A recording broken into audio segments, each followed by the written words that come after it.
দেখেন, ব্যবহার জিনিসটা আলাদা। ব্যবহার আসলে যার যার ভিতরের। আপনার সাথে কেউ কুরুচিপূর্ণ ব্যবহার করছে, আপনি ১ দিন ২ দিন ৩ দিন ৪ দিনের দিন কিন্তু তাকে ছেড়ে দিবেন না অবশ্যই। আপনি অবশ্যই প্রতিবাদ করবেন সেখানে। আপনি যদি প্রতিবাদ না করেন এই জিনিসটা কিন্তু তার বেড়েই যাবে। সে তখন প্রশ্রয় পেয়ে মাথায় উঠবে। সে আপনার সাথে আরও বেশি খারাপ আচরণ করবে। তখন কি হবে? অনেক বেশি তিক্ততার সৃষ্টি হবে। তার আগেই থেমে যান। হ্যাঁ, তার আগেই কখনো আপনিও থেমে যান, সেও যেন থেমে যায় এবং তারাও যেন থেমে যায়। আমরা প্রতিটা মানুষ প্রথমত মানুষের সাথে ভালো আচরণ করি অনেক সময়, আবার দেখা যায় প্রথমতই খারাপ আচরণ করি, আবার প্রথমতই একটা মিথ্যা বলে দিচ্ছি, প্রথমতই মানুষের কাছে আমি অপ্রিয় হয়ে যাচ্ছি।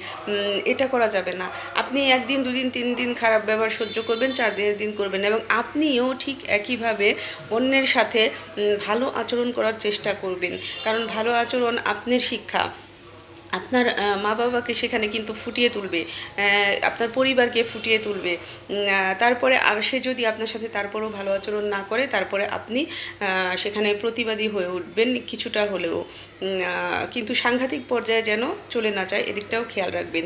এবং বাচ্চাদেরকেও এ ধরনের শিক্ষা দিয়ে বড় করবেন। কারো সাথে যেন সে খারাপ আচরণ না করে, কারো সাথে যেন সে অভদ্রতা না দেখায়। কারণ এটা ভদ্রলোকের একটা কিন্তু মানে আসলে ব্লাডেই থাকে ভালো ব্যবহার।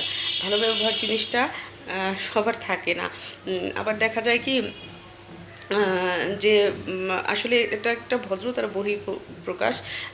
মানুষের যে অন্যের প্রতি একটা ক্ষোভ থাকে কোনোভাবে, তার থেকেও মানুষ ওরকম করে থাকে। আপনার সাথে হয়তো খারাপ আচরণ করছে বা আপনি তার সাথে খারাপ আচরণ করছেন, আপনার ভিতরের ক্ষোভ থেকে ক্ষোভটাকে দমিয়ে আনবেন।